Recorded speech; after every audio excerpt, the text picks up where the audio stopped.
The phone slipped from my fingers, crashing to the floor as my world collapsed around me.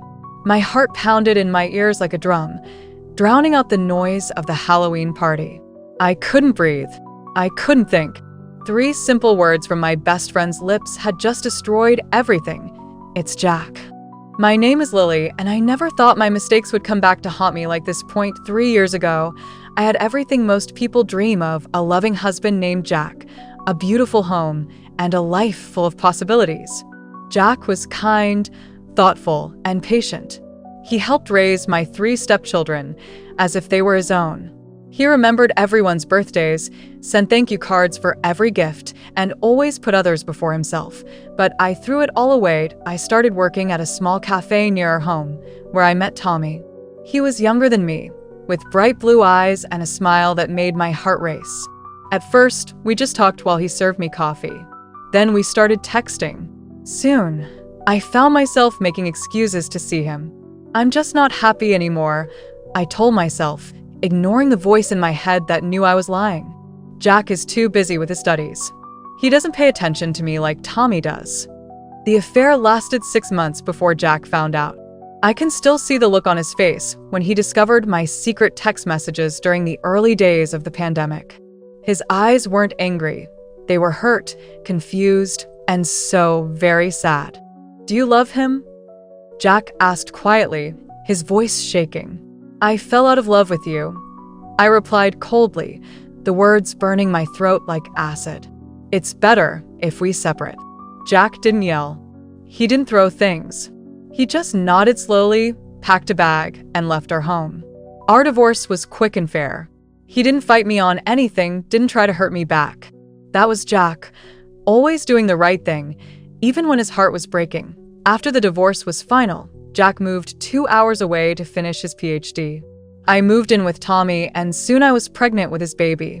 We got married in a small ceremony that my parents refused to attend. They had always loved Jack. You're making a terrible mistake, my mother had warned me.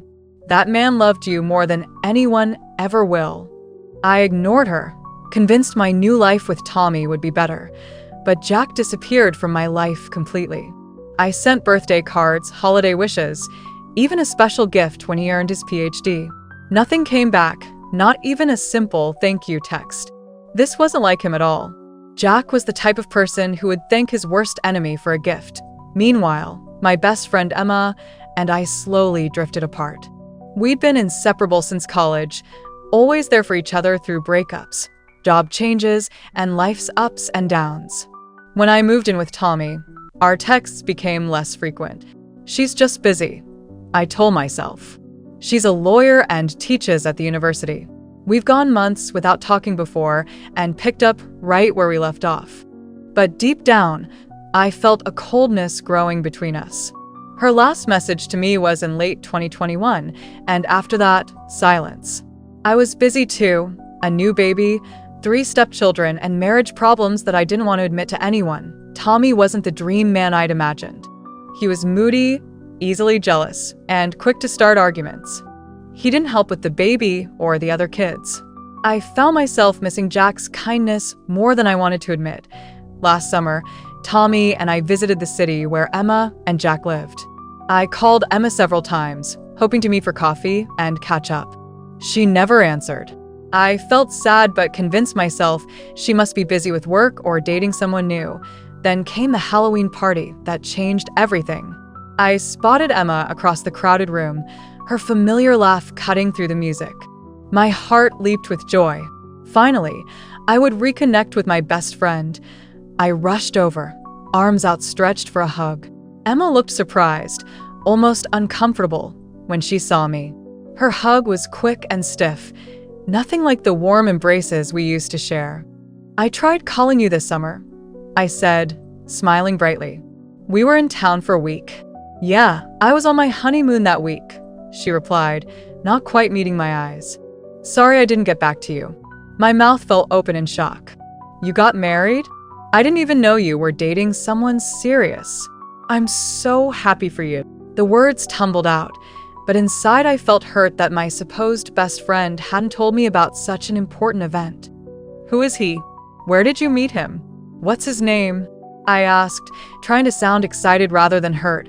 Emma paused, taking a deep breath before looking directly into my eyes.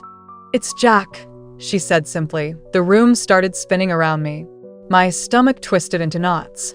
I felt like someone had punched me in the chest, stealing all the air from my lungs. "What the F?" I whispered, unable to finish the sentence. Emma's face hardened. "You don't get to be mad, Lily. You broke his heart. We didn't start dating until 2 years after your divorce, and you chose to be with some waiter anyway." Her words cut deep, each one a knife to my heart. My best friend and my ex-husband. Together. In love. Married, I don't remember much about the rest of that weekend. I drank too much, trying to numb the pain that threatened to consume me. How could they do this to me? My best friend since college, and the man I had spent 6 years of my life with, they were never even friends when we were married. When I returned home, I was a shell of myself. I couldn't eat, couldn't sleep. Tommy noticed my distance and grew increasingly angry. The kids walked on eggshells around me, sensing the tension that filled our house. After 2 weeks of silent suffering, Tommy confronted me. "What is wrong with you?" he shouted, his face red with anger. "Are you cheating on me? Is that it?" The accusation made me snap. I told him everything about Jack and Emma, the words pouring out between sobs. To my surprise, Tommy just scoffed. "I've known about them for months. They're all over social media." His casual response felt like another betrayal. "You knew? And you didn't tell me?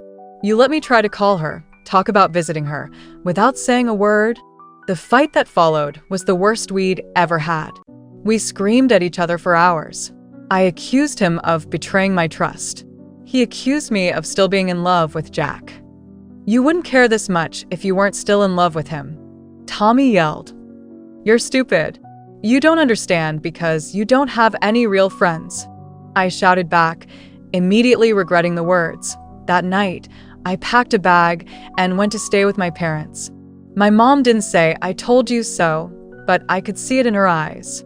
As I lay in my childhood bedroom, staring at the ceiling, I wondered how my life had fallen apart so completely. Was this karma? Had I brought this all on myself when I betrayed Jack years ago? I stayed at my parents' house for 5 days, crying until my eyes were swollen and red. My mother brought me soup and tea, sitting quietly beside me as I sobbed. She didn't lecture me or remind me of her warnings about Tommy. She just held my hand and listened. "I don't understand, Mom," I whispered one night. "How could Emma do this to me? She was my best friend." My mother's eyes were kind but honest. "Sweetie, sometimes when we hurt people, the ripples spread further than we can see. Emma watched you hurt Jack deeply. Maybe her feelings for him grew from that shared pain." Her words stung because they held truth I wasn't ready to face. On the 6th day, I returned home to Tommy and the children. Our small house felt cold and unfamiliar, like I was walking into a stranger's home. The kids ran to hug me. Even my stepchildren seemed happy to see me back. Tommy stood in the doorway, arms crossed, his face unreadable. That night, after the children were asleep, we sat at the kitchen table. The clock ticked loudly in the silence between us. "I'm sorry I didn't tell you about Jack and Emma," Tommy finally said, staring at his hands. "I thought it would hurt you, and maybe I was afraid of what it would mean if you knew." "What do you mean?" I asked. Tommy looked up, his eyes shining with tears. "I've always felt like I was your second choice, Lily. Like you settled for me because you couldn't have the perfect life you had before." His honesty shocked me. I wanted to deny it, to tell him he was wrong, but the words wouldn't come. Instead, tears rolled down my cheeks. "Our marriage isn't working," Tommy continued softly. "It hasn't been working for a long time. We both know it." Deep in my heart, I knew he was right. What had started as excitement and passion had quickly faded into arguments and distance. Tommy wasn't the man I thought he was, and I wasn't the woman he needed. "What about the baby? What about the kids?" I asked, my voice breaking. "We'll figure it out," he promised. "We can be better parents apart than we are together right now." The following weeks were a blur of tears, paperwork, and difficult conversations with the children. My 3-year-old daughter was too young to understand, but Tommy's kids were old enough to be hurt and confused. I tried to explain that sometimes adults make mistakes, and that even though Tommy and I wouldn't be married anymore, we would always love them.